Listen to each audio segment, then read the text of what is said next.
Comunicação Social, a palestra de comunicação para educação em direitos, o case do voto jovem nas eleições de 2022. Eu convido para mediar este painel a coordenadora de redes sociais e audiovisual da Assessoria de Comunicação Social da DPU, a senhora Jéssica Macedo.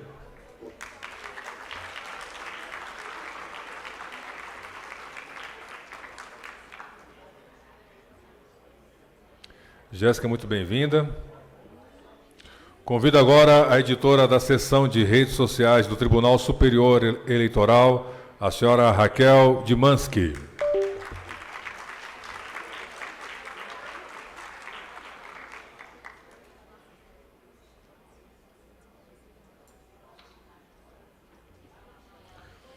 E convido a coordenadora de mídias sociais, campanhas e portais do Tribunal Superior Eleitoral, a senhora Fábia Galvão.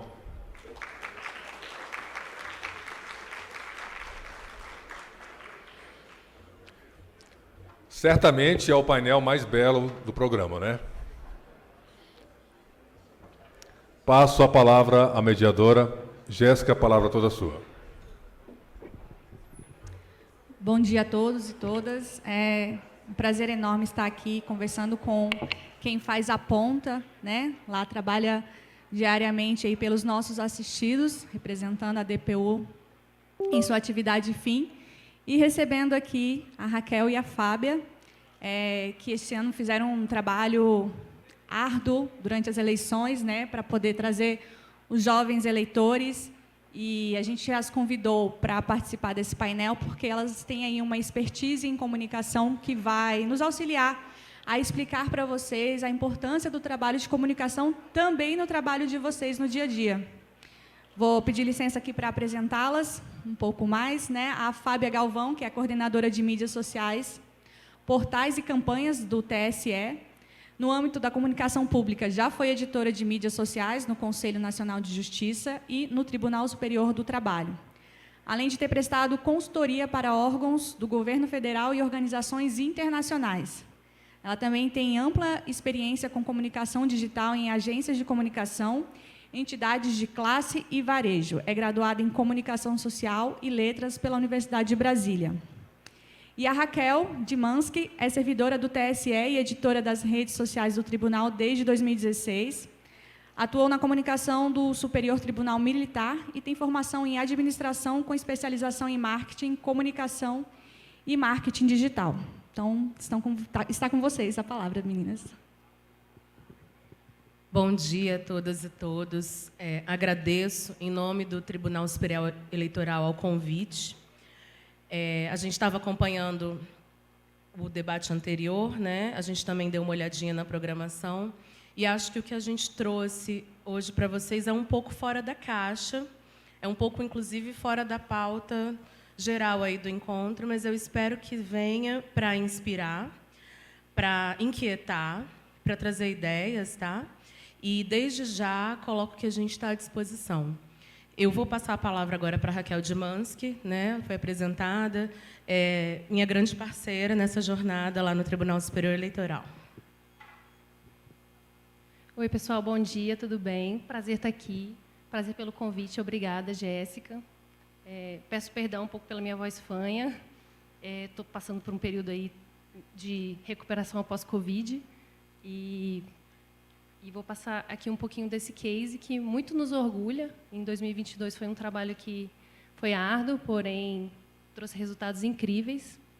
Como a Fábia falou, realmente é um tema que foge um pouquinho da pauta do evento, mas a gente está falando aqui para eleitoras e eleitores, para pais de eleitores e eleitores, e o nosso público não é especializado, nosso público é todo cidadão brasileiro, né? Então, essa palestra aqui não é só para a DPU, é para quem puder nos escutar aí também pelo YouTube. E vamos lá. Bom, não tinha como tratar esse case sem fazer um apanhado aqui de tudo que a gente viveu até chegar o ano de 2022, as eleições gerais. Com o advento aí de uma nova gestão, em 2020, a gente reformulou todo o nosso canal, nossos canais, ganhamos novos canais, inclusive.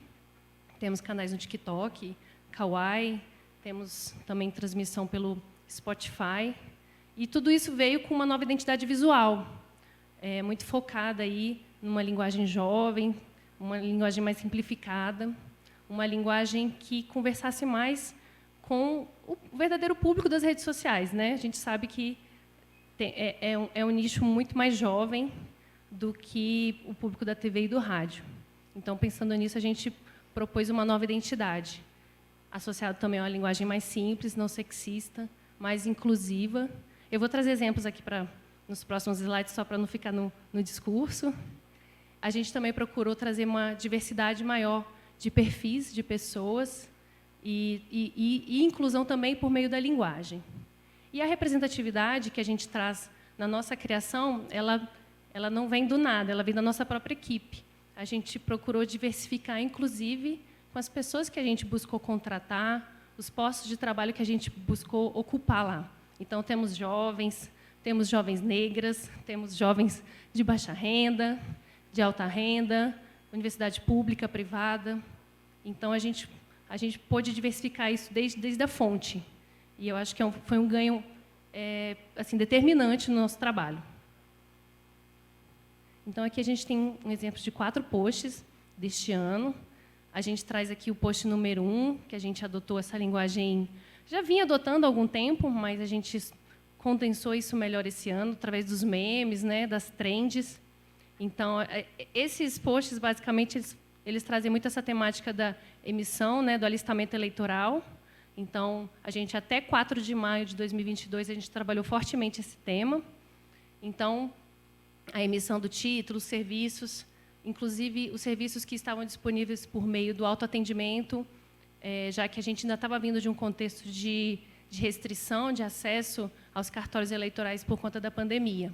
Então, a gente intensificou muito essa comunicação por meio do atendimento digital. Aqui no exemplo 2, aqui, a gente mostra um pouco dessa diversidade na linguagem, né, abrangendo aí eleitoras e eleitores. Pode parecer simples, mas isso traz um retorno muito positivo para quem está lendo, principalmente para o público feminino, que até então não se via representado de tal maneira. Aqui no post 3, por exemplo, a gente já mostrou uma diversidade aqui do padrão de perfis, né, de personagens dos nossos posts. Aqui a gente fala aqui nesse tema aqui sobre o nome social, um ganho aí da Justiça Eleitoral em 2018 para o eleitorado.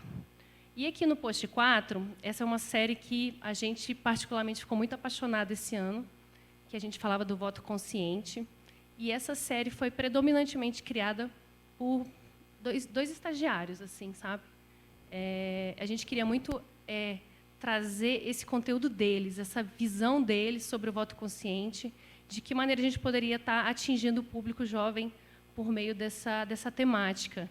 E assim, pelo menos na minha visão, foi em termos de profundidade, sensibilidade, sensibilização, foi o conteúdo assim que eu tenho mais orgulho sobre essa temática esse ano. Aqui a gente continua falando sobre o alistamento eleitoral, da questão do prazo, uma coisa que a gente batia todos os dias. Eu acho que quem estava acompanhando não aguentava mais falar sobre 4 de maio.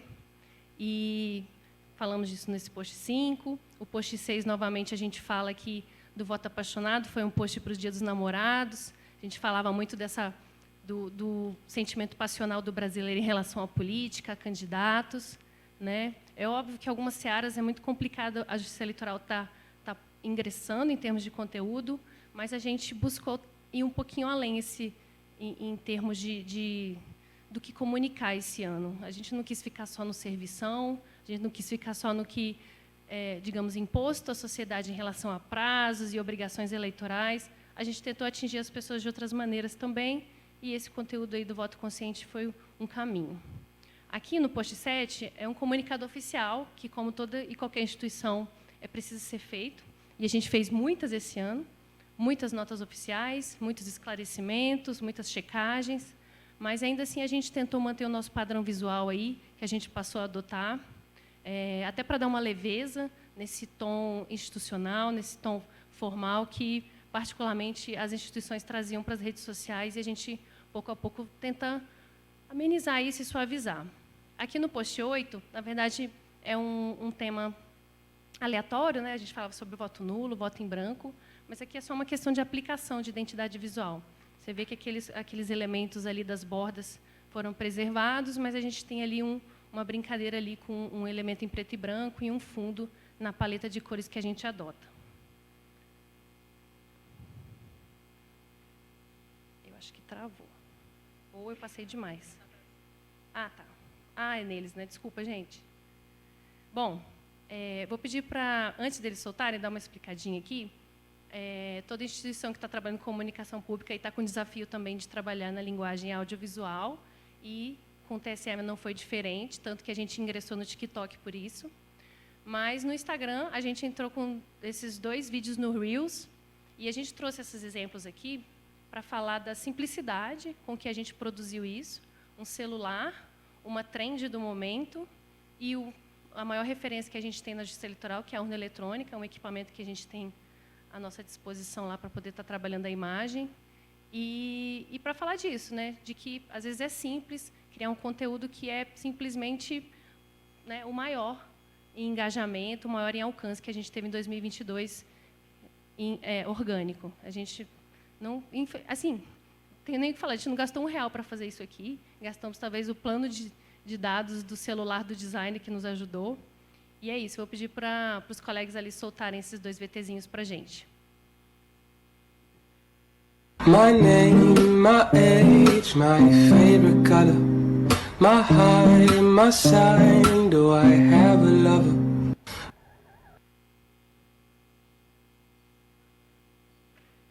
Quem quer coisa gostosa da mamãe, que a mamãe é apaixonada, quem que é, hein?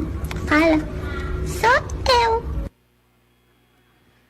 Simples, né, pessoal? Mas isso causa um impacto muito grande. Obrigada.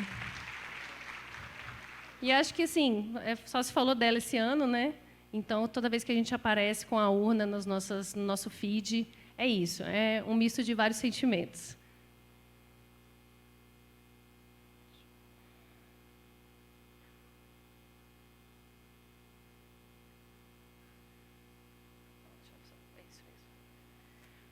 E aqui, a gente já está entrando na questão da campanha e das ações para o eleitorado jovem. O que a gente viu no finalzinho de 2021, no início de 2022, foram dados que assustaram a Justiça Eleitoral. A gente estava falando aí de um dado de 20 anos, de uma baixíssima adesão dos jovens, baixo alistamento eleitoral. Eu não tenho os dados aqui de cabeça, poderia até colar, mas números muito baixos mesmo, preocupantes. Desde 2014, 2018, 2020, a gente não via um alistamento eleitoral tão baixo. Associado a isso também uma pesquisa da IPEC, que foi divulgada em novembro, outubro de 2021, também trazia dados muito entristecedores e desanimadores em relação à expectativa do jovem em relação à política. 6 em cada 10 jovens não se interessavam ou não tinha coragem de discutir política nos seus grupos, por medo do cancelamento, por medo de discursos de ódio. Essa pesquisa também trazia outros dados, cerca de 20% não entendia as funções do Congresso ou propriamente do Supremo.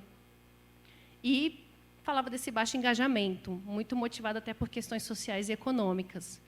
Então, frente a esses dados, a essas estatísticas também que o tribunal soltou no início de 2022, a gente abriu os olhos e falou, bom, a gente precisa acordar e trazer essa galera para o cartório eleitoral, para os nossos serviços.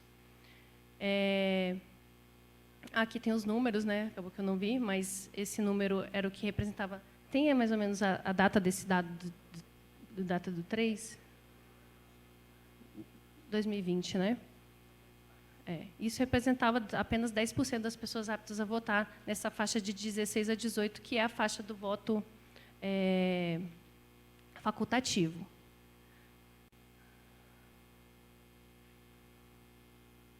A partir daqui, a Fábia vai tocar um pouco da apresentação para vocês.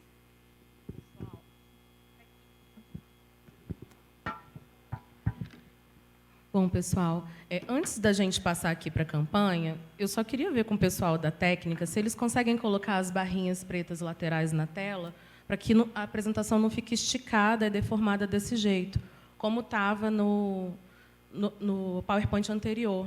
Porque é ruim, né, ver o vídeo esticado. não sei, enquanto tentam aí. Então, a gente encontrou esse desafio, né, que era um desafio continental, essa mistura da apatia juvenil em relação à política, que não é só um fenômeno brasileiro, e dessa história do cancelamento, que é um medo real das pessoas, mas também que demonstrava uma incompreensão por parte da juventude de que a participação social na democracia se restringia a declarar o voto, quando é muito mais do que isso, né? É votar consciente, é fiscalizar a atuação de quem te representa, é acompanhar os trâmites legislativos, né? Então, o nosso desafio ele partia de ampliar a participação social da juventude, né, para que essas pessoas cujo voto não é obrigatório, né, que completavam 16 anos até o dia do primeiro turno, ou que tinham 17, participassem e fizessem a diferença. E quando a gente olha para o resultado da eleição desse ano, para o resultado da eleição presidencial, e para a diferença que foi, quando a gente olhar os números aqui no final, vocês vão ver como tem, inclusive, uma sincronia entre esses dados, entre o número de pessoas jovens que votaram e a diferença de votos entre os dois candidatos que foram para o segundo turno. Acho que não deu certo lá, mas, então, pode dar o play nesse vídeo?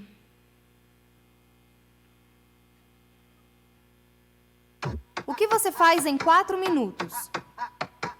O que você faz em 4 meses?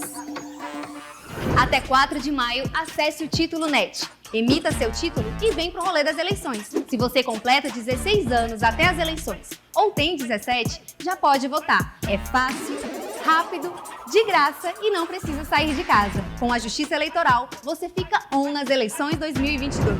Justiça Eleitoral, há 90 anos pela democracia. Muita gente tem curiosidade sobre como são feitas essas campanhas, quanto custa, quem financia. Existe previsão constitucional para que a Justiça Eleitoral faça campanhas. É o único ramo da Justiça, do Poder Judiciário, que tem essa previsão para ampliar a participação de mulheres, pessoas negras, jovens, né? Então, por conta disso, a gente tem um contrato de publicidade que viabiliza essas campanhas que vão para a TV, que vocês veem. No ano eleitoral, a gente também tem uma previsão constitucional de espaço em emissoras de rede aberta de rádio e televisão. Então, é por isso que a gente consegue, a gente não paga por isso. Então, passar uma propaganda no intervalo do Jornal Nacional, que chega a custar 1 milhão por veiculação, a gente não paga isso, né? É uma sessão gratuita, mas, na verdade, tem uma contrapartida social, e como as emissoras têm concessão pública, elas são obrigadas a ceder esse espaço. Essa campanha, então, foi pensada para incentivar a juventude a se cadastrar, mostrando que o voto importa, que essa participação faz diferença. Uma coisa que eu acho muito importante da gente destacar é que, no trabalho da comunicação pública, a gente trabalha o tempo todo com a autoestima cidadã, né? Então, de suscitar o protagonismo, de dizer que o seu voto importa, que, quando você faz uma denúncia, isso é importante, que o seu protagonismo social tem valor, né? O tempo todo, a gente, na comunicação, trabalha pedindo para que as pessoas façam coisas, exerçam serviços, exerçam seus direitos, conheçam seus direitos. Então, está profundamente ligado a isso, que a comunicação mostra que todas as pessoas são importantes. Deixa eu passar.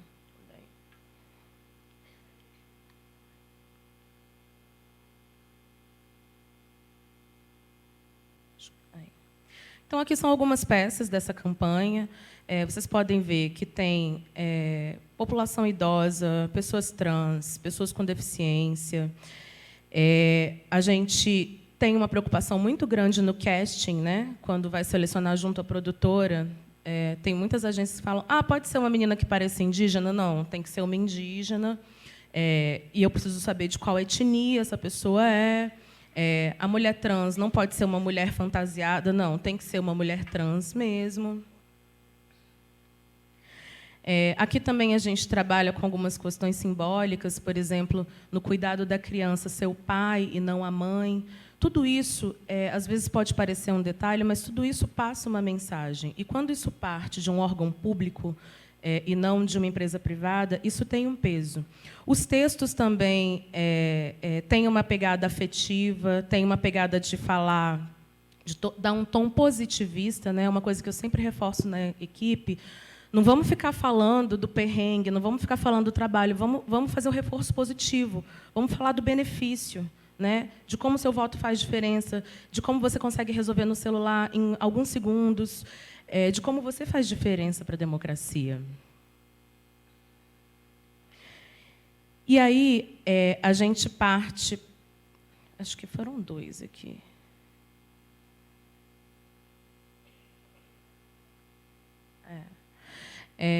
Para a maior ação digital que foi feita e que, dentro desse contexto, campanha, imprensa, que teve uma grande participação, foi muito parceira, vocês vão ver daqui a pouco, mas essa aqui foi a virada de chave para que tivesse um boom de cadastramentos. A gente fez um tuitaço, né?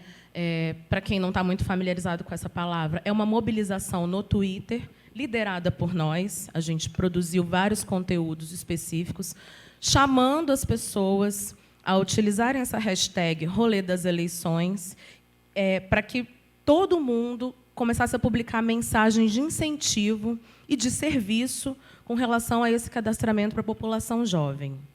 Isso aconteceu no dia 16 de março, e, como vocês viram, o nosso prazo era até 4 de maio, então, 2, 3 semanas antes. E aí a gente, sem gastar R$1, porque aí isso aqui, gente, a parte digital, não tem agência, somos nós, é o nosso time, né, lá das redes sociais.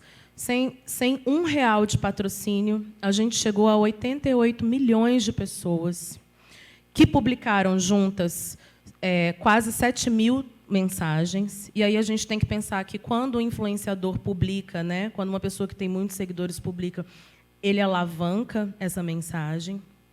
Esse assunto, nesse dia, se tornou, por 6 horas ininterruptas, um dos mais comentados do Brasil. Chegou a estar em 2º lugar, 1º lugar, 3º, 5º, ou seja, estava o tempo todo entre os 10 assuntos mais comentados do Brasil. E uma coisa que sempre dá muita força para o tuitaço é a parceria com o futebol brasileiro, principalmente com os times que estão na Série A, que tem grandes torcidas digitais, né? Então, quando o clube fala, quando o clube pauta, quando o clube mostra que isso é importante, muitos torcedores que sequer têm isso no radar surfam nessa onda. Tem algumas dicas para fazer esse tuitaço. Depois, se alguém tiver alguma curiosidade, a gente pode passar. É super importante que, no dia, não caia um avião, não tenha uma grande catástrofe na imprensa, porque, senão, o debate público desvia, Big Brother, e aí a gente não tem como competir. Então, escolher a data é muito importante, escolher o horário também. A gente sempre começa entre 9 e 10 horas da manhã, quando as pessoas ainda estão entendendo quais são os assuntos relevantes. Mas fato é que essa participação, esse tuitaço, ele gerou uma coisa que eu entendo que seja o sonho de toda pessoa que trabalha com comunicação pública. As pessoas se apropriaram dessa iniciativa. A sociedade tomou conta, deixou de ser uma coisa do TSE, se tornou uma coisa das pessoas. Vocês vão ver aqui. E por que eu falo isso? Às vezes, as instituições têm uma coisa de querer reivindicar protagonismo. Ah, não, mas tem que postar colocando o nome do meu órgão. Não, gente, não tem. Porque o que você quer? Você quer que o nome do seu órgão circule, ou você quer que a mensagem de interesse público apareça? Tudo isso é uma estratégia de comunicação. A nossa estratégia era que as pessoas se sensibilizassem e que o cadastro eleitoral fosse feito. Não era importante para nós reivindicar protagonismo, dizer que foi o TSE que pediu. Não, gente. Até porque a democracia não pertence ao TSE. A democracia pertence ao povo brasileiro.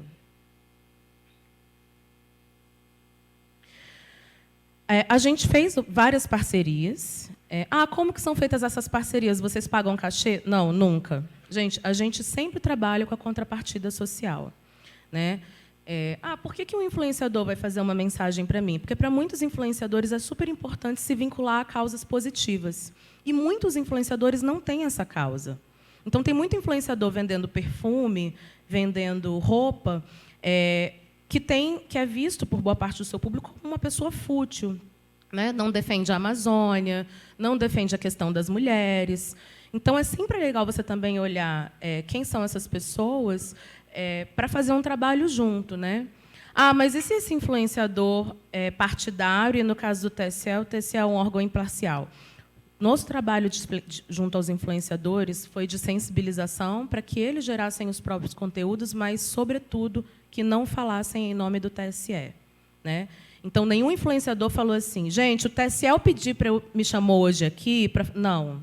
Até porque são pessoas que têm voto declarado, muitas delas, que têm suas escolhas, só que são pessoas que chegam num lugar que a Justiça Eleitoral nunca vai chegar sozinha. Né? E nenhum órgão público vai chegar. Uma pessoa que tem 16 milhões de seguidores consegue mobilizar sozinha, com um tweet, muito mais do que um trabalho feito por mais de 100 pessoas dentro de um órgão público. Né? Então, dependendo do seu objetivo, grandes causas, por exemplo, o censo. O censo se adequaria perfeitamente aqui. O censo é uma iniciativa do IBGE, mas o censo é do povo brasileiro. Então, seria muito importante ter influenciadores falando sobre a necessidade de receber o recenseador, a recenseadora. Né?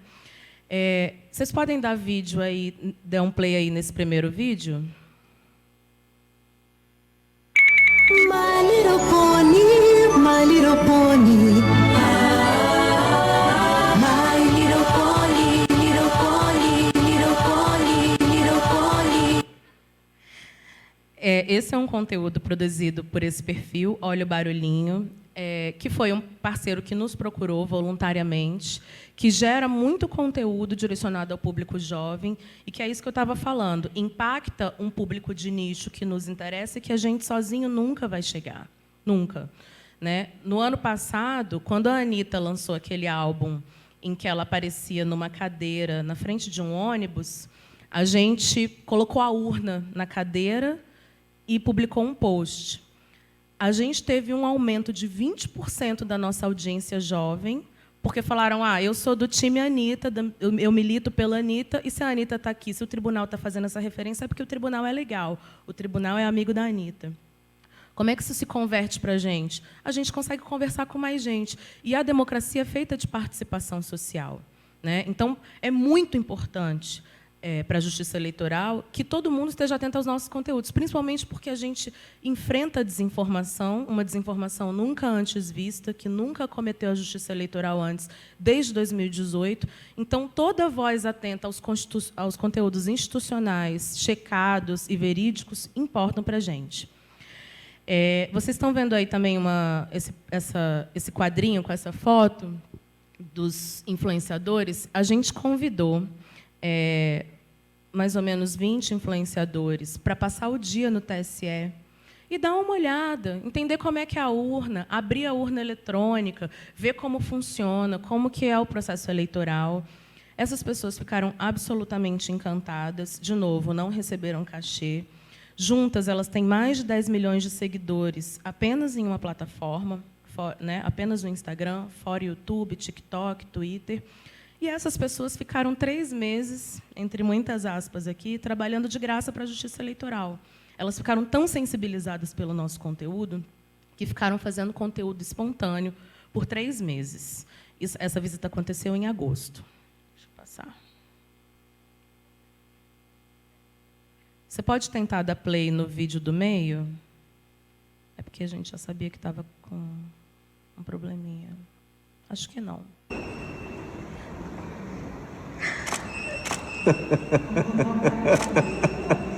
Você votaria nela?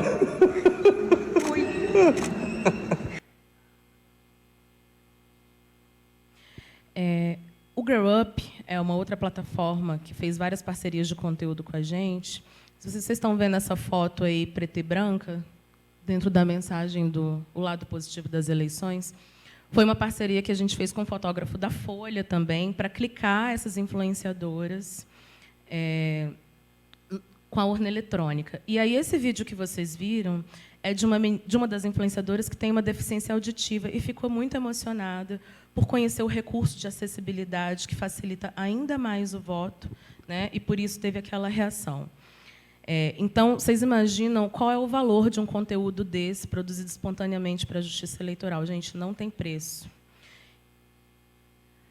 E aí veio, dentro do tuitaço que eu estava comentando, o mega boom, né? Como eu contei, ficou fora de controle, no melhor sentido da palavra. De repente, o Leonardo DiCaprio estava tweetando, e aí vocês imaginam o poder de engajamento de um tweet do Leonardo DiCaprio.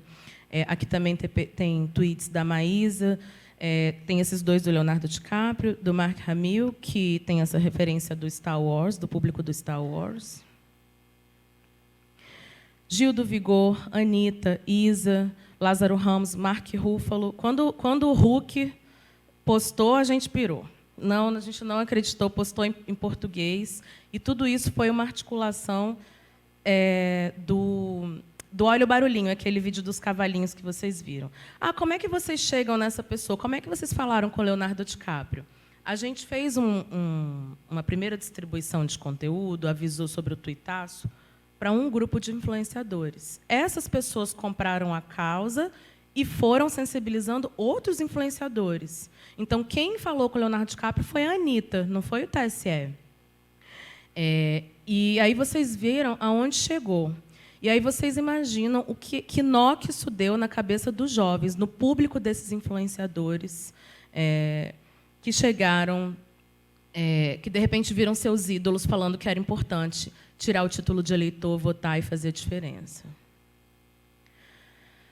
A gente teve mais de 1000 matérias publicadas na imprensa, gente, na grande imprensa. Isso aí incluindo todos os telejornais, as rádios. 10 semanas consecutivas nos principais telejornais, todos os dias, ou no Jornal Nacional, ou no Jornal Hoje, fora os outros telejornais. Repercussão nacional e internacional. Então, também houve um entendimento da imprensa de que isso era super importante. Isso que não é uma causa partidária, né? Isso é uma causa da democracia. Quanto mais gente participa da democracia, melhor, porque mais gente está escolhendo e dando voz. E esse foi o nosso resultado, gente. A gente saiu de 731 mil eleitores e eleitores entre 16 e 17 anos e chegamos a mais de 2 milhões. Como eu disse, a única coisa que teve custo foi o filme que foi para a TV, porque a gente fez pela agência, mas toda a mobilização digital foi orgânica e sempre partindo de uma pergunta. O não a gente já tem, né? Muita gente me pergunta de outros órgãos, mas como é que vocês fizeram parceria com o TikTok? A gente foi lá e perguntou. Oi, tem como fazer uma parceria? Por que é importante para as plataformas fazerem parcerias com órgãos públicos? No caso do contexto do Brasil que a gente está vivendo, um dos piores pesadelos para as plataformas é serem acusadas de ajudar a disseminar a desinformação, né? Especialmente depois da eleição do Trump. Esse fantasma de que uma determinada rede, um determinado aplicativo de mensagem ajudou a eleger um candidato, sendo o espaço em que fake news eram disseminadas, isso é o pior pesadelo de imagem para uma plataforma. A plataforma pode fazer uma campanha por conta própria e falar para todo mundo: oi, gente, eu não estou espalhando desinformação. Né? O YouTube, por exemplo, fez uma campanha que estava em todos os aeroportos. O YouTube combate a desinformação. Isso legitima a plataforma? Não sei. É uma avaliação de quem está sendo impactado pela mensagem. Mas, se a gente assina um termo de cooperação com o YouTube se compromete a remover os conteúdos que estão espalhando disseminação sobre o processo eleitoral, e depois de 3 meses a gente mede um resultado e fala: olha, diminuiu em 20%, e o TSE publica essa matéria, que valor essa matéria tem para o YouTube? O YouTube nunca poderia comprar esse resultado. Os órgãos, as plataformas, então, têm muito interesse em se vincular a contrapartidas sociais que beneficiem as suas imagens. É um jogo de ganha-ganha. E nós fizemos parcerias com todas as plataformas, todas: Google, Facebook, Instagram, Meta, TikTok, Telegram, WhatsApp. Oi? O iFood. A Raquel vai falar um pouquinho mais sobre isso, mas, assim, para mim, o grande mérito que a gente teve foi receber uma reclamação na ouvidoria. Gente, eu não aguento mais vocês estão em tudo. Eu abro meu celular, vocês estão lá no anúncio. Eu abro o aplicativo para pedir comida, vocês estão lá. Parem, por favor, ninguém aguenta mais. Obrigada. E aí, gente, desses mais de 2 milhões de jovens que se cadastraram, mais de 1.700.000 votaram, né? Esse comparecimento também foi um aumento de 52% em relação às eleições de 2018, porque a gente precisa comparar uma eleição geral com outra, né? Então, vejam, agora vamos pensar aí qual foi a diferença de votos entre o primeiro e o segundo candidato, entre os dois candidatos que disputaram o segundo turno na presidência, e olhem para esse número. Aí eu pergunto para vocês, os jovens fizeram diferença nessa eleição? Os jovens ajudaram a decidir muito essa eleição, né? Não são só os jovens, é todo mundo, mas vamos pensar, se não tivessem tido esses votos, o que poderia ter acontecido, né? Então, todo esse trabalho tem um valor que é imaterial e que quem ganha com isso é sempre o Brasil, é sempre a democracia. O eleitor que começa a votar com 16 anos pode desenvolver uma consciência política e pensar no voto consciente de uma forma muito diferente. Eu vou passar para a Raquel para que ela conclua, gente. Depois dessa aula da Fábia, né, gente? Acho que a gente, depois de ter passado por todos esses processos aí, essas ações, as campanhas, eu acho que não poderíamos deixar de passar por alguns aprendizados também. E o que ficou mais evidente para a gente é que esse cenário de polarização requereu muito cuidado, né, da nossa equipe, principalmente essas questões que envolviam influenciadores, né, de que eles falassem por eles, não pelo TSE, não pela instituição. Até porque, como a Fábia tinha mencionado em alguns slides atrás, de nada adianta a gente ficar imprimindo a nossa marca e o nosso tom institucional, porque, de fato, isso não gera alcance e nem interesse. Não gera o interesse que a gente gostaria. Na verdade, eu acho que, considerando os dados até do IPEC, gera repulsa. Acho que os jovens, de fato, eles não querem esse tom que parece patriarcal, né, da instituição, sobre o que fazer. Você deve votar, você deve fazer a diferença. E, por mais que a gente ainda reforce alguma dessas mensagens, não é essa mensagem que a gente gostaria de passar. Então, a influência foi muito importante nesse papel, porém, a gente teve que ter muita cautela, né, gerenciar alguns riscos envolvidos também. Acompanhei um pouquinho da palestra anterior, do TCU, e isso faz parte desse nosso trabalho também. O trabalho integrado foi, de fato, totalmente relevante para essa entrega à sociedade. Falo pelo trabalho das redes sociais do TSE, pelo trabalho da nossa assessoria de imprensa, da imprensa e do audiovisual, rádio e TV lá. Somos uma equipe só, a Secretaria de Comunicação, trabalhamos de forma árdua e integrada, então, isso é mérito da Secretaria de Comunicação e Multimídia do TSE. E acho que quem é da área de comunicação sabe o quanto isso é importante, né? Dessa integração entre equipes, projetos, ações, antecipações de cenários também. E, como eu tinha adiantado no início da apresentação, isso não acontece da noite para o dia. Ainda que tenhamos tido alguma... O advento da sorte nos atingiu em alguns momentos, né, quando alcançamos pessoas e personalidades que tinham alcance para milhões. O nosso trabalho não foi pensado da noite para o dia, né? Então, as metas devem ser construídas, porém, a gente já está trabalhando aqui no horizonte das próximas eleições municipais, por exemplo.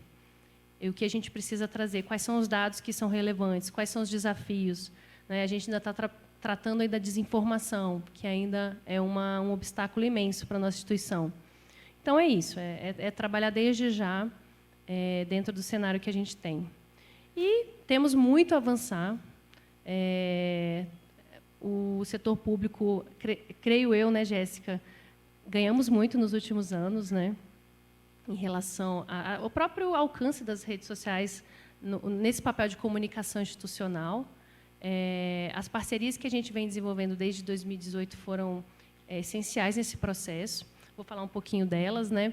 Aqui a gente botou a tela aqui uma parceria inusitada que a gente também fez esse ano, que foi com o Tinder, né? Uma plataforma aí de relacionamentos, e fizemos essa brincadeira aí em relação ao match com a pessoa que pensa parecido com você na política, né? Também tivemos ações no iFood, um rótulo lá para quem estava fazendo a sua escolha ali de compra, para poder lembrar das eleições, da emissão do e-título, do aplicativo e-título, que tinha prazo esse ano para poder ter sido feito o download. Spotify, as rotulagens na plataforma Meta, né, Instagram e Facebook. Acho que a Fábia comentou, né, de que as pessoas não aguentavam mais ver o rótulo nos anúncios, né, mas isso foi muito importante para a questão do combate à desinformação para a gente, direcionar para os nossos conteúdos oficiais e checados. E é isso, acho que a gente... a Amazon Alexa também. Esse ano, quem conversou com a Alexa no dia do primeiro e segundo turno recebeu algumas dicas sobre como votar. E é isso, acho que a gente tem muito a explorar, muito a avançar, mas esse ano foi um ano de uma colheita muito importante para nós e para a democracia. E o trabalho também das instituições parceiras, tá, que sempre auxiliaram a Justiça Eleitoral nessa frente, seja aderindo a algum tuitaço, compartilhando um conteúdo, ou pegando alguma mensagem importante e produzindo um próprio conteúdo, tudo isso é muito relevante. A gente é muito grato também por isso. E vamos concluir. Eu vou dar alguns números para vocês sobre esse trabalho integrado que a Raquel falou, né? Nosso trabalho, por exemplo, junto à imprensa.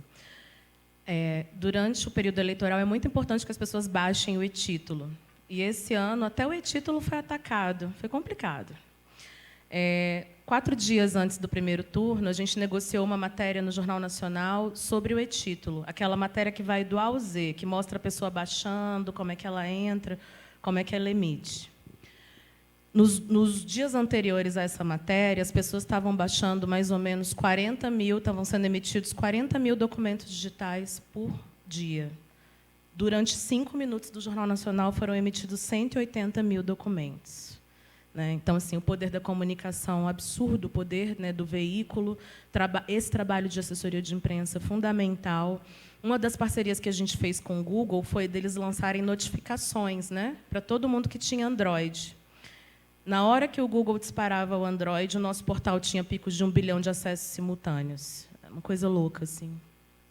E tudo isso é construído, tudo isso vem com muitas reuniões, tudo isso vem com um propósito muito forte. Né? É muito importante, na hora de negociar com as plataformas, falar do que a gente está falando. A gente trabalha pelo interesse público. Não é vaidade, não é para uma gestão, não é para um mandato, não é para o presidente que está ocupando a cadeira, é para a população. Né? Acho que isso é o mais importante. A gente fica à disposição de vocês, pessoal.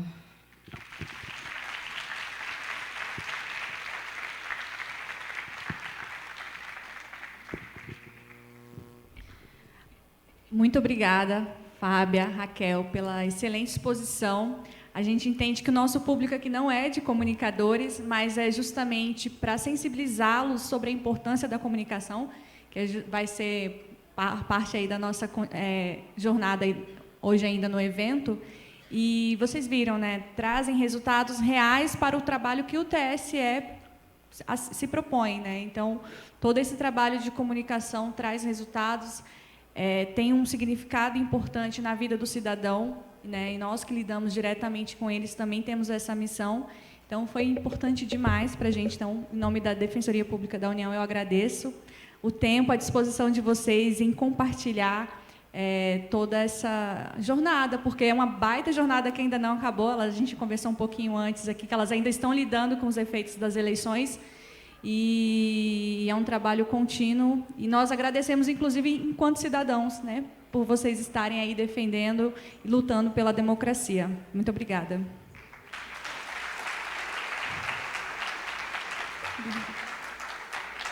Não sei se vai ser possível a gente fazer pergunta. Alguém teria, bem rapidinha, por conta do tempo? Jéssica, realmente o tempo está bem estourado. Não dá, né? Mas a gente tem aqui um presente para vocês, né? E depois a gente dá um jeitinho, se alguém tiver dúvida, de colocá-los em contato com as meninas para poder responder. Se tiverem alguma ideia, entre em contato com a Ascom também, que a gente produz junto com elas. Obrigada mais uma vez, meninas.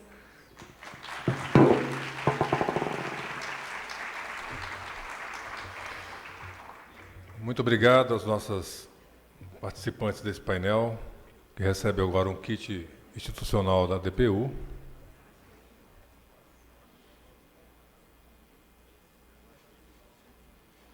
Convido a Jéssica que fique aqui comigo do lado aqui, porque nós temos agora uma apresentação do vídeo sobre o trabalho da Assessoria de Comunicação Social da Defensoria Pública da União.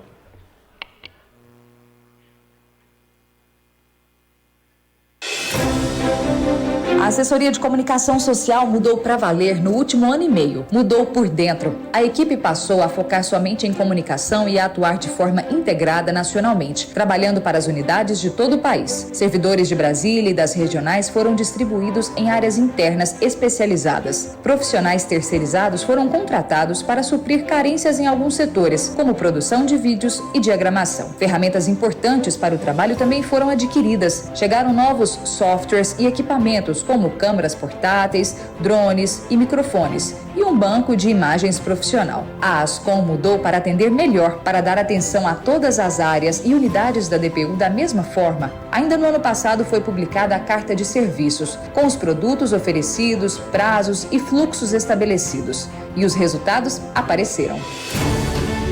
Conteúdo. Unidades que não contavam com profissionais de comunicação passaram a ter toda a Ascom à disposição, inclusive para a produção de notícias. Atualmente são publicadas cerca de 110 notícias por mês no site da DPU. O programa semanal de rádio foi totalmente reformulado e boletins diários são veiculados na Rádio Justiça. A produção audiovisual cresceu. De janeiro a junho de 2021 foram feitos apenas 25 vídeos, uma média de 3,5 vídeos por mês. Entre maio e setembro de 2022 foram produzidos 198 vídeos, uma média de quase 40 por mês. A Ascom também acompanha o trabalho da DPU em loco, por água, terra e mar, na capital e no interior. Profissionais lotados na região ou equipes enviadas cobrem missões, itinerantes e eventos. Imprensa.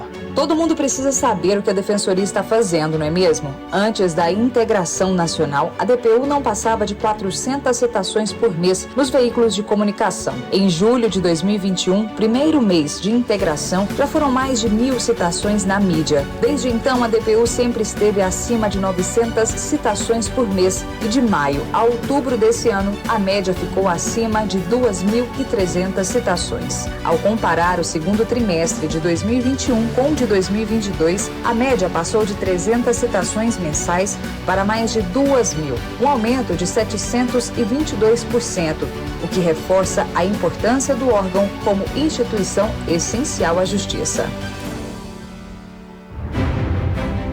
Redes sociais. A DPU tem de estar onde todo mundo está e falar a língua de quem está lá. A unificação de perfis institucionais nas mídias sociais e a criação de uma equipe com dedicação exclusiva permitiu a produção de conteúdo voltado para a educação em direitos do cidadão, com linguagem simples, memes e recursos audiovisuais. Ficou mais acessível e atrativo. O Minuto DPU, o Diz Aí DPU e o Dicionário DPU de Juridiquês são exemplos dessa mudança. Até meados de novembro de 2022, somente no Instagram, o número de seguidores mais do que dobrou, passando de 24.000 para mais de 59.000, um crescimento de 146%. Nesse período, ocorreram mais de 1.700 publicações, entre posts, stories e reels. Além disso, foram alcançadas mais de 680.000 contas. A DPU passou a ter presença oficial também no LinkedIn, chegando a mais de 18.000 seguidores e está presente no TikTok e no Quai. No TikTok, o número de seguidores foi de 67 para cerca de 1.300, um crescimento de 1.928%, enquanto no Quai os seguidores partiram de 568 para 2.500, representando uma elevação de 340%. Outra prática adotada foi a intensificação da atuação da instituição no YouTube, somando cerca de 326 publicações realizadas neste ano, com mais de 136.000 visualizações. A DPU ainda mantém presença no Facebook, com cerca de 71.000 seguidores. Em todas as redes sociais onde a DPU mantém perfil institucional, pode ser verificado o crescimento dos indicadores, dentro das características de cada uma delas. Comunicação interna. Também passamos a conversar melhor com os defensores, servidores, funcionários e estagiários. Além dos informes por e-mail, criamos as listas de transmissão por WhatsApp. 2 novos produtos ampliaram a possibilidade de aproximar os colaboradores de uma instituição nacional como a Defensoria. O caderno IDPU e o podcast Papo IDPU tratam de assuntos de importância profissional e pessoal para quem trabalha na instituição. Publicidade. De março a outubro deste ano, mais de 4.000 páginas de materiais foram entregues pela equipe de publicidade. Uma média de 500 páginas por mês. São diagramações de cartilhas, folders e informes, produção de cartazes, convites, artes e outras publicações para os públicos interno e externo da DPU. Eventos e cultura. Recentemente, as assessorias de cerimonial e eventos e de memória e cultura passaram a integrar a estrutura da Ascom por meio de portaria. Com a redução do impacto da pandemia, foram realizados 56 eventos com o apoio da ASCE em 2022, de reuniões a grandes solenidades de posse e de concessão da Ordem do Mérito. A área de memória e cultura produziu mostras que foram expostas na Organização das Nações Unidas em Nova York e na Câmara dos Deputados. Exibições previstas ainda na Argentina e no Consulado do Brasil em Nova York, em parceria com a Assessoria Internacional. Entre as publicações foi lançado o Memória Delas, que fala sobre o protagonismo feminino na DPU. A segunda edição está prevista para o ano que vem, quando também devem ser retomadas as visitas guiadas na sede em Brasília. E vem mais por aí. A Ascom lidera o processo da criação de um novo site institucional e de uma nova intranet. Um programa mensal na TV Justiça também está a caminho. Vocês já sabem, a comunicação sobre direitos é essencial para democratizar o acesso à justiça. E essa é a missão da DPU. E só funciona em parceria com defensoras e defensores públicos federais. Estamos aqui para isso.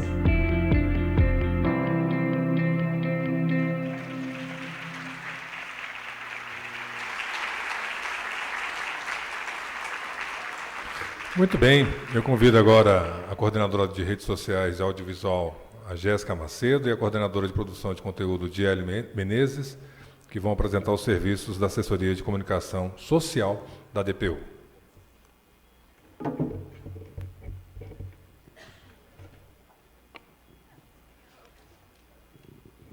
Gente, eu sei que vocês estão com fome, mas eu queria pedir para vocês segurarem só um pouquinho, é rápido, é muito importante nessa nossa conversa aqui, tá?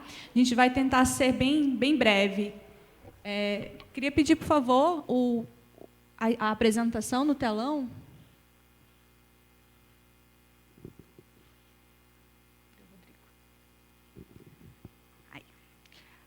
Eu vou ficar em pé, gente, porque eu já estou muito tempo sentada aqui. Vou ficar aqui no cantinho para não atrapalhar. Mas queria apresentar para vocês a nossa comunicação social da DPU, a Ascom, para propor para vocês algumas parcerias, né, que a gente trabalhe cada vez mais integrados junto à atuação de vocês aí no dia a dia. E aí eu trouxe aqui o LEAD, né, que dentro do jornalismo é uma expressão que representa 5 perguntas básicas, né? O que, quem, quando, onde, como e por quê. Né? Então, quem são as pessoas com quem vocês conversam, de repente, aí pedindo alguma arte, alguma notícia, alguma cobertura, algum vídeo, e para que vocês entendam o nosso fluxo e a gente trabalhe cada vez mais pensando na qualidade e na eficiência dessa comunicação.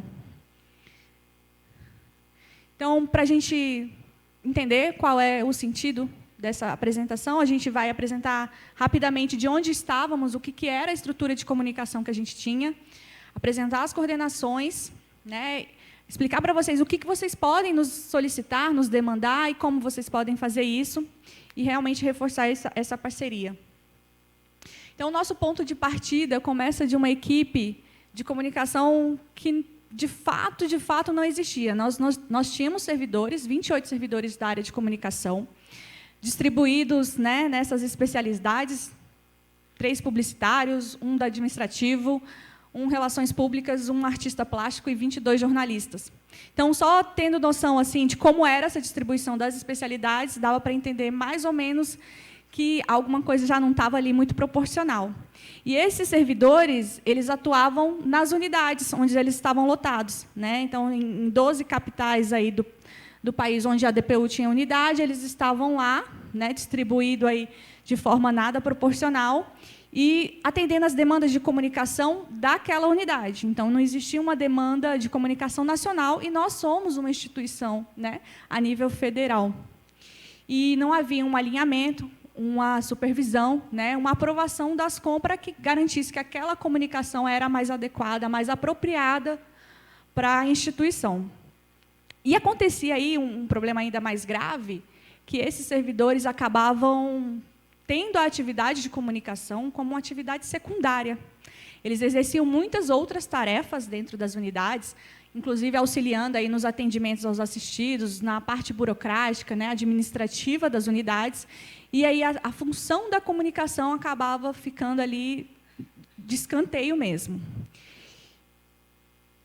E como não tinha essa distribuição adequada, nem a integração nacional desses servidores,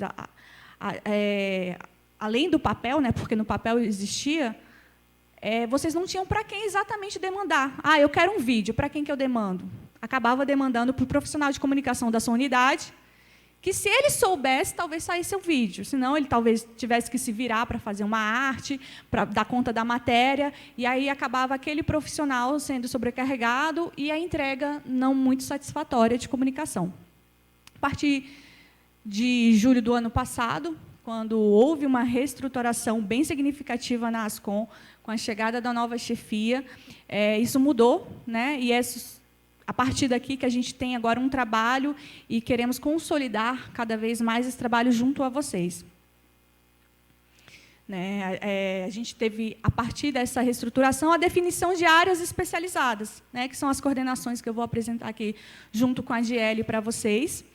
E vocês puderam ver, naquele vídeo que passou aqui agora, que os resultados vieram, né? Todo um trabalho organizado, estruturado e cada vez mais fomentado próximo à atuação de vocês, traz resultados para a instituição. Então, essa é a nossa equipe, né? E a nossa estrutura, de modo geral, dividida aí nas coordenações. Nós temos a coordenação de conteúdo, temos coordenação de relacionamento com a mídia, a coordenação de publicidade, a coordenação de comunicação interna, de redes sociais, de audiovisual e agora também, né, a assessoria de cerimonial e eventos, a SCE, e a assessoria de memória e cultura, a ASMEC, fazem parte também da assessoria de comunicação. E o trabalho de comunicação tem sido visto com muita importância pela gestão da DPU. Agora a gente tem 2 chefes de comunicação, né? Então, assim, as máquinas não vão parar, vocês vão ter sempre alguma assistência, né? Nós temos o Felipe Marques, que é o nosso assessor-chefe, né, da comunicação social da DPU, e também o Rodrigo Dalmônico, que é o substituto. Então, vocês nunca estarão desamparados, nós estamos sempre à disposição de vocês. Então, brevemente, eu prometo que eu vou ser breve em todas, para que vocês possam ir comer. Vou apresentar a assessoria de cerimonial e eventos, né, que é coordenada também pelo Rodrigo Dalmônico. Hoje a equipe conta com 3 servidores, uma colaboradora terceirizada e 2 estagiários. Essa assessoria auxilia, né, e orienta a elaboração de eventos, a produção, o acompanhamento de eventos como este aqui, né, que são da DPU ou em parceria com a DPU. Também é essa assessoria que recebe convites, confirma a presença e demais tratativas quando, por exemplo, né, o DPGF ou o SUB são convidados para representar a Defensoria em algum evento oficial. Para essa assessoria, vocês podem solicitar apoio na produção dos eventos de vocês. Eu quero organizar um seminário, um curso, um evento, uma cerimônia. Vocês entram em contato com a SCE para conseguir esse apoio, né? E por enquanto eles ainda não têm uma carta de serviços, mas vocês podem fazer essa solicitação via SEI, com uma antecedência, contendo aí uma proposta do que é o evento, o nome, o local sugerido, a data, o público estimado, para que vocês comecem essas tratativas para a organização desse evento. Na assessoria de memória e cultura, também coordenada pelo Rodrigo, a gente tem 2 servidoras e 3 estagiários. Essa é a assessoria que preserva a memória da DPU, né, que faz o resgate, que produz exposições, que registra publicações sobre o trabalho da DPU. E aí vocês podem, né, dentro desses produtos, solicitá-la, aí, né, tendo em vista alguma atuação que vocês gostariam ou pensem que seja de importância para registrar na memória da DPU, vocês entram em contato com essa assessoria, também pelo SEI, né, um memorando com algumas informações básicas e o contato para que eles retornem e vocês efetivem essas tratativas. Para a coordenação de conteúdo, a Diele, quem vai fazer a apresentação, ela é a coordenadora, e antes dela falar, eu preciso dizer que eu sou de redes, né, de comunicação de redes. Então, as redes é como se fosse uma vitrine da loja, e lá dentro vocês vão ter acesso a vários outros produtos. A minha loja é a coordenação de conteúdo, né, de onde eu tiro as informações para a gente produzir os conteúdos de redes, de vídeo, é da assessoria de conteúdo. Então, assim, é a grande máquina funcional mesmo da assessoria de comunicação. Por favor, Diele. Obrigada, Jéssica. Obrigada, gente. Bom, eu sou Diele, eu sou da coordenação de conteúdo e a gente fez essa divisão estratégica exatamente por isso, porque a gente tem algumas dúvidas de para quem pedir, o que pedir e o que vai para conteúdo e o que vai para redes. E são coisas distintas, a gente tem essa conversa diariamente sobre como que isso é feito. Então, eu vou apresentar um pouquinho aqui do que eu ofereço na minha lojinha. É a maior loja da Ascom, é verdade. Nós somos cerca de 13 servidores e colaboradores. A gente atua principalmente em 3 frentes. A gente faz as notícias para o site da DPU e do site de promoção de direitos humanos. A gente faz só a parte de notícias, tem essa demanda também. As outras partes são com a STI, então, quero mudar tal coisa no site. A gente não tem acesso a essa parte do site, então, é quando é produção de notícia mesmo. A gente faz os boletins diários e o programa semanal de rádio, que vai para a Rádio Justiça. E agora, a gente está ampliando o nosso leque de produtos na lojinha. E a gente está vindo com o programa de TV, que em breve vai estar passando mensalmente, a princípio, na TV Justiça. Então, são 3 frentes, mas são 3 frentes muito grandes, porque nós somos a maior loja, mas nós também somos uma loja muito demandada, porque vocês são cerca de 600 defensores, e todos os lugares têm notícias, e todos os lugares têm eventos. Então, a gente fica atendendo essa demanda com toda a equipe que a gente pode, da maneira mais jornalística e de qualidade que a gente pode. Então, a gente produz, a gente leva o repórter até a cobertura, caso vocês solicitem, a gente faz os vídeos e a gente interage com as redes sociais.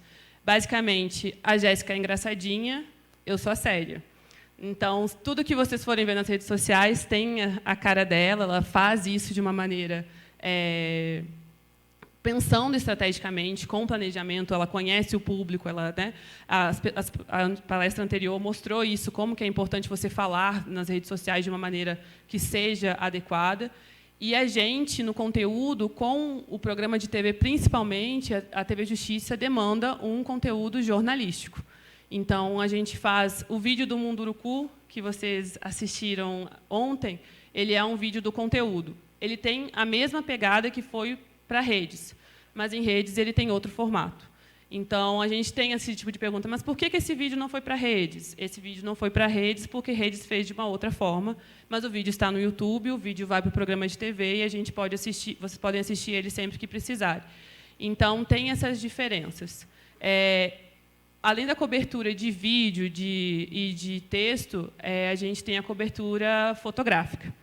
Então, o Freitas, que vocês estão vendo há 3 dias, acordando, chegando aqui às 8 da manhã, saindo às 6 da tarde, ele faz essa cobertura jornalística, ele vai, tira as fotos, aparece. Ontem eram 23 horas, a gente estava liberando foto para o Flickr, porque é cansativo, né? O evento do dia todo exige muito, então a Juliette apareceu, e aí muitas fotos foram tiradas, não teve como fugir, tinha uma fila imensa aqui. Então, nesses últimos dias, a gente tem visto bem o trabalho dessas pessoas que estão por aqui.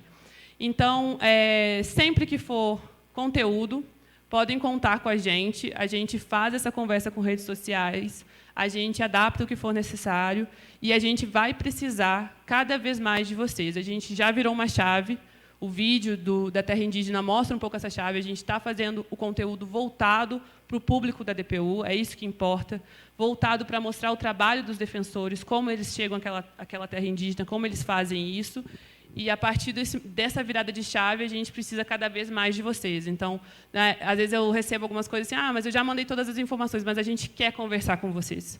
A gente quer colocar uma fala de vocês que contribua para esse texto. Isso é importante. A gente quer que vocês mandem isso em áudio. A partir do momento que vocês mandam uma resposta, que a gente fez alguma pergunta, em áudio, a gente consegue usar esse áudio no programa de TV, no programa de rádio.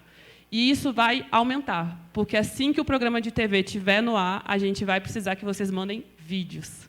A gente não consegue estar em todos os locais. Então, mas eu estou com dúvida de como fazer o vídeo. Pode me ligar. Pode me mandar um e-mail, pode falar, a gente vai achar o melhor ângulo, a melhor forma de vocês fazerem isso. Se a gente não puder mandar um repórter, eu tenho feito várias parcerias nesse sentido. Não sei se o doutor Murilo está aqui, a demanda da SAID é bem grande com as itinerantes. Então, por exemplo, a Aparecida de Goiânia, a gente não conseguiu mandar, aconteceu há 2 semanas. E o pessoal que foi, o próprio defensor, a servidora que foi, mandaram as fotos, mandaram um vídeo, mandaram um áudio, a gente conseguiu fazer um vídeo, a gente conseguiu colocar nas redes sociais, a gente conseguiu botar no programa de rádio. Então, a gente vai contar cada vez mais com a parceria de vocês, principalmente aumentando esse leque de produtos da lojinha, que a gente está tendo na produção de conteúdo. Era isso, pessoal. Muito obrigada. Vou voltar para redes, que também é igualmente brilhante. E podem nos procurar. Obrigada, Diele. Vamos continuar aqui com as nossas coordenações. A gente tem a coordenação de relacionamento com a mídia, o famoso CRM, que é coordenado pela Glória, que veio do Rio de Janeiro, ela está aqui em algum lugar. Aqui, a Glória, gente, depois, se vocês tiverem dúvida, seria importante vocês conversarem com ela, entenderem melhor esse trabalho, porque é super valioso para a DPU. A gente viu aí no vídeo o quanto as menções na mídia aumentaram, né, e tem um trabalho estratégico por trás disso.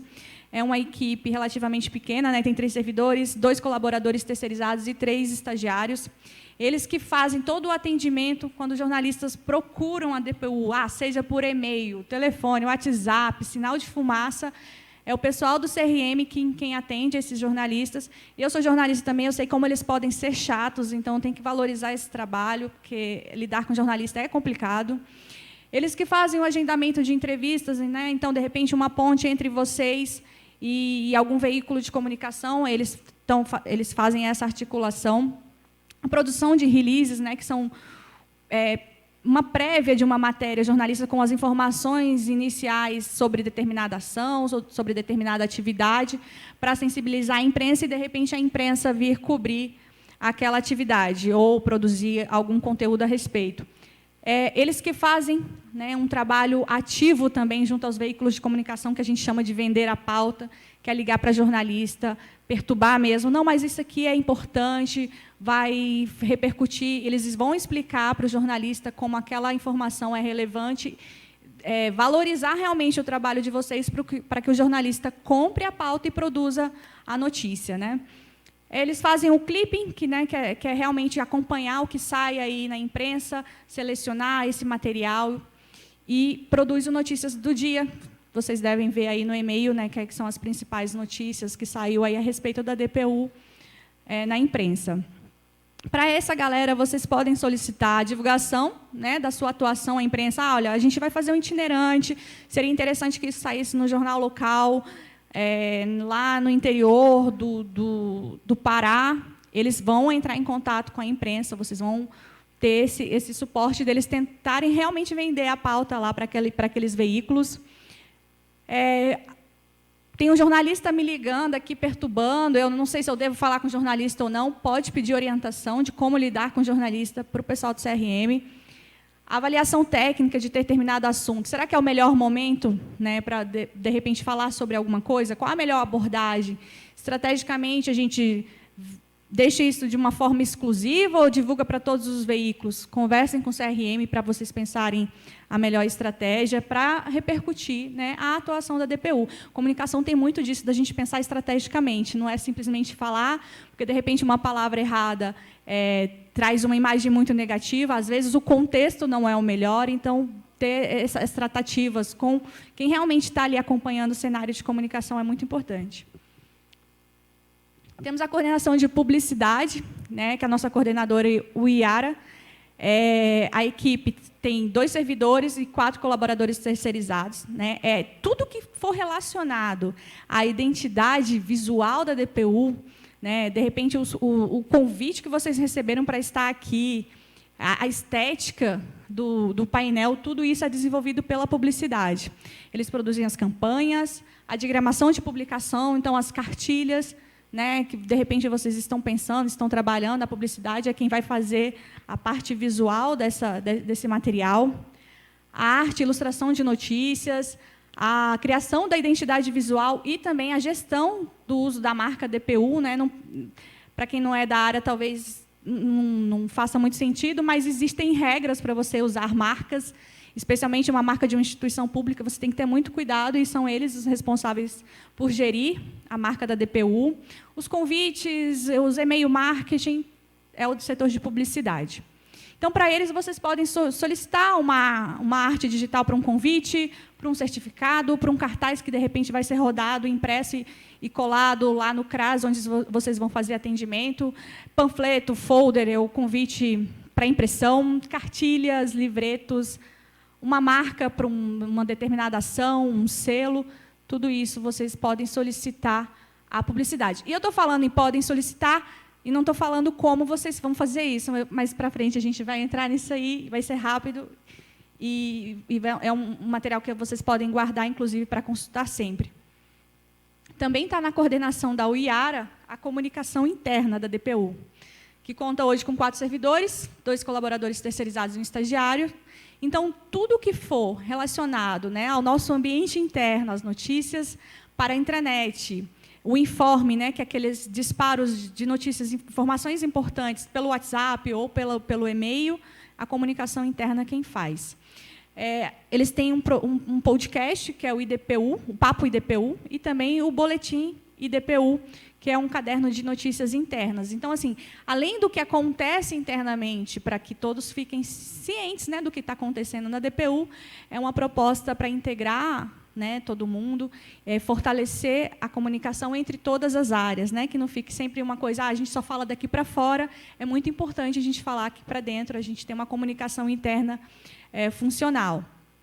Vocês viram no vídeo, né, a intranet vai ser reformulada, então muita coisa deve acontecer a partir disso. A gente sabe que hoje a intranet só é acessada dentro da rede da DPU ou por VPN, e isso atrapalha um pouco o nosso trabalho. Então, quando essa intranet for reformulada, muita coisa vai melhorar também.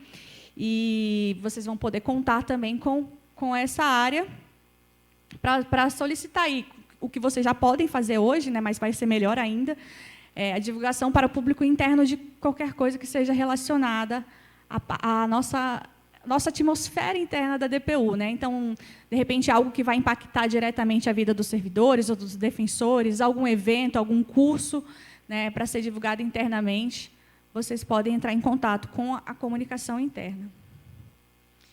Aí tem a coordenação de redes sociais, que é a minha coordenação. Nós temos lá hoje 4 servidores, 2 colaboradoras terceirizadas e 2 estagiárias.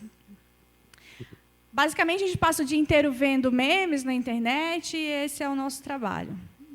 Bem que a gente gostaria, mas a gente vê memes, sim, mas é para pensar em como a gente pode usar isso para atingir o nosso público externo e o nosso público fim. Né? Enquanto a gente tem aí a imprensa que fala ali como formadores de opinião, a gente quer entrar em contato direto com o cidadão, com os assistidos. Né? Então, a gente tem tentado furar a nossa bolha, né, o universo jurídico. A gente não quer ficar conversando com vocês, escrever conteúdos para vocês. A gente quer escrever conteúdos para o público leigo, para os assistidos, para que eles entendam o trabalho da DPU, usufruam e também tenham mais conhecimento a respeito dos seus direitos. Então, a gente faz o gerenciamento de todos os canais da DPU nas redes sociais, e não são poucos. A gente tem Instagram, TikTok, Quai, Twitter, Facebook, YouTube e LinkedIn, gente. É muita coisa. E nessas plataformas a gente tem cada vez mais tentado buscar estrategicamente a melhor forma de falar com o nosso público fim, né, que são os assistidos, o público em geral, os cidadãos, dentro da linguagem dessas redes. Então, a gente tenta ao máximo adaptar. Para nós, da comunicação, já é super difícil, às vezes, pegar uma peça de vocês e entender esse universo jurídico. Então, a gente imagina para o público leigo. A nossa missão realmente é ficar ali traduzindo as informações para que as pessoas saibam quais são os direitos delas e possam buscá-los ali a partir de uma linguagem mais simples. Nas redes sociais, a gente também, além da produção dos conteúdos para educação em direitos, né, a gente faz as transmissões dos eventos ao vivo da DPU. Então, esse evento agora está sendo transmitido a partir da coordenação de redes sociais. A gente tenta fazer o posicionamento institucional, né, da DPU nas redes sociais, nos canais digitais. E nós somos o diálogo. Então, assim, a gente acaba recebendo muita cobrança e muito pedido de ajuda lá nas redes sociais. Que a população fica realmente, eu preciso da ajuda da DPU, não sei por onde ir, ou meu processo, não sei como está. Eles acabam entrando muito com a gente tendo que fazer essa conversa, né, dar o caminho para essas pessoas. Às vezes acontece, inclusive, foi anteontem, a gente recebeu o pedido de um defensor para que a gente entrasse em contato com uma assistida, que os contatos dela no processo estavam desatualizados, e que a gente usasse o Instagram para entrar em contato com ela. Então, até isso a gente faz, e se dá certo, a gente fica bem feliz. Assim. E o monitoramento da imagem da DPU. Né? A gente tem uma ferramenta que fica acompanhando o que está sendo falado na DPU, se é positivo, se é negativo, se alguma fala, de repente, de algum membro da DPU repercutiu bem ou mal, na imprensa, nas redes sociais, a gente faz esse monitoramento também. Para a gente, vocês podem solicitar os cards avulsos ou carrossel, que é aqueles posts que você vai passando para o lado, uns vídeos curtos, as transmissões. A gente vai ter um evento, gostaria que tivesse transmissão ao vivo, podem nos solicitar, junto com o pessoal do cerimonial e eventos, que aí a gente faz isso articulado. A divulgações, né, da ação da DPU pertinente ao público externo. Que às vezes a gente recebe umas demandas e que a gente olha assim, poxa, mas isso não é para a rede social, porque não é com esse público que a gente vai falar. Né? A gente vai falar com o cidadão, e foi justamente o que a Diele falou, de repente vocês não vão ver, por mais que vocês tenham solicitado a divulgação nas redes sociais uma determinada demanda, é porque a gente entende que estrategicamente não faz sentido para a DPU. Não é maldade, não é porque a gente não quer, e muitas das vezes eu tenho oportunidade, eu explico para quem faz a solicitação, é porque realmente a gente está tentando conversar com o nosso público fim, né, que são os assistidos, e, de repente, um seminário que é super interno, voltado para a capacitação interna dos defensores, não faria o menor sentido para eles, e, por isso, aquela demanda talvez não tenha sido veiculada ali. Vou acelerar, que o tempo está passando. Temos a coordenação de audiovisual também, que o Amadeu, junto comigo, faz a coordenação. Nós temos uma equipe aí de 2 servidores, 5 colaboradores terceirizados e 2 estagiários. A aquisição, né, desses recursos humanos dos terceirizados, principalmente no vídeo, foi muito importante, porque eles têm uma expertise, têm uma capacidade técnica que dá vazão a todas as produções que a gente tem visto aí, né, o vídeo do Munduruku, outros produtos que a gente tem em redes sociais, por exemplo, que tem dado muito resultado para a gente, é o pessoal do vídeo, e eles são pessoas que têm experiência de mercado, sabem a linguagem, conhecem, né, o que funciona, e foi muito feliz a chegada dessas pessoas para a equipe, principalmente porque vocês viram, né, aumento da produção audiovisual exponencial desde a chegada dessa equipe. Eles produzem, né, todas as produções audiovisuais para redes ou institucionais, né, ou para a TV, é essa equipe quem produz. Dentro das produções para redes, eles têm um Minuto DPU, Tem o dicionário DPU de juridiquês, que é mais uma tentativa nossa realmente de falar com o público leigo, explicar termos jurídicos, né, trazendo aí uma linguagem de redes e mais acessível para que eles mantenham esse conhecimento. O Diz Aí DPU, que é um produto mais didático para aprofundar algumas temáticas que são caras à DPU, sobre a atuação, de repente, sobre os benefícios, para que as pessoas entendam mais se elas têm direito ou não, como elas podem procurar a DPU. O Diz Aí funciona mais para educar realmente as pessoas sobre algumas atuações. Todas as produções, né, dos VT jornalísticos que vêm demandados ali do conteúdo, somos o pessoal aqui do visual que faz a produção. O programa mensal para a TV Justiça também. As produções dos produtos de rádio, de podcast, audiovisual. Os vídeos institucionais, publicitários. As coberturas também, às vezes a gente consegue, nossa equipe não é grande, então, mas às vezes a gente consegue mandar alguém para fazer, geralmente é o Gabriel, está aqui, para poder fazer as coberturas nos estados, né? Ou então a gente tenta orientar outra pessoa para fazer, mas a gente faz isso também.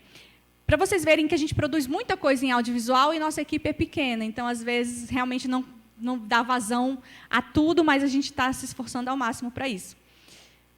Vocês podem solicitar para o audiovisual, né, os vídeos institucionais, a edição de material audiovisual para as redes sociais ou para programas de rádio e TV. Então, às vezes, vocês próprios podem fazer a captação, né, das imagens, como a Diela explicou aqui, e mandar para a gente que a gente vai produzir, né? Então, se vocês já têm algum domínio aí com celular mesmo, vocês podem mandar para a gente que a gente edita.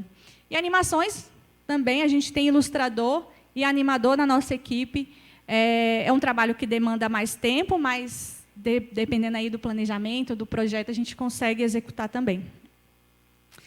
E aí chega a parte importante, que é como demandar. A gente tem uma carta de serviços que também foi lançada aí junto com essa reestruturação. Se vocês puderem tentar...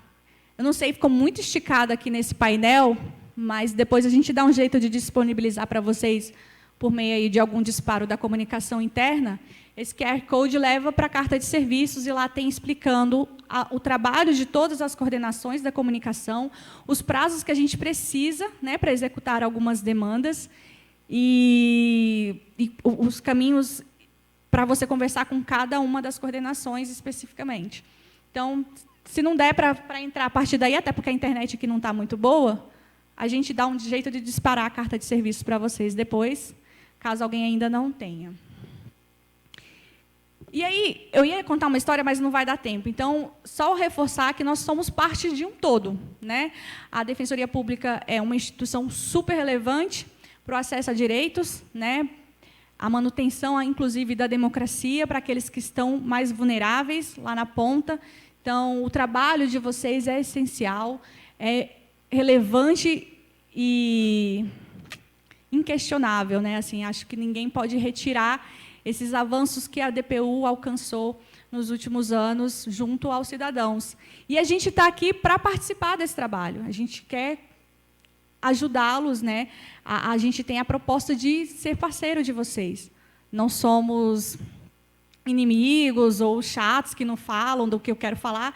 Na verdade, a gente quer fazer isso da melhor forma possível, com a qualidade que uma instituição como a DPU exige. A gente fazendo um bom trabalho de comunicação, a DPU vai ter uma visibilidade relevante, os governantes vão perceber essa visibilidade, de repente, valorizar a instituição, fazendo mais investimentos, né, melhorias, como a gente pôde ver aí recentemente, inclusive, né, com a estruturação da carreira dos servidores, e isso é importante para fortalecer o trabalho, inclusive, de vocês. Então, a gente quer se colocar à disposição, contem conosco, né? O trabalho de comunicação é parceiro, a gente quer cada vez mais mostrar a atuação da DPU com a melhor qualidade possível e temos investido nisso, né? Seja aí com a estruturação, com a aquisição de equipamentos, de software, trazendo mais pessoas capacitadas para a equipe, e aumentando esse diálogo com vocês. Então, em nome de toda a Ascom, que boa parte está aqui, alguns estão nos assistindo pela transmissão ao vivo, eu agradeço o tempo de vocês e nos coloco à disposição. Se não der certo pela carta de serviço, Temos esse e-mail, que é o e-mail do caos, né, o ascom@dpu.def.br. Boa parte das coisas chegam por ali, às vezes se perdem porque vai para o spam, mas se não conseguirem acessar a carta de serviços, por enquanto, podem entrar em contato conosco pelo Ascom. Muito obrigada, gente.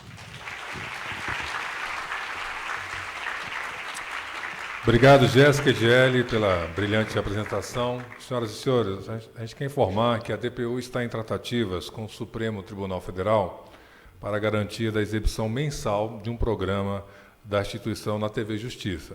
Então, vocês foram brindados em primeira mão com o compacto do piloto da Conexão DPU. Com vocês, esse spoiler para vocês.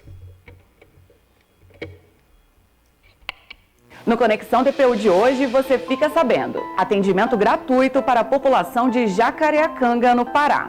Defensor Público Geral Federal fala sobre as principais ações da DPU. Esse é o Conexão DPU, que começa agora.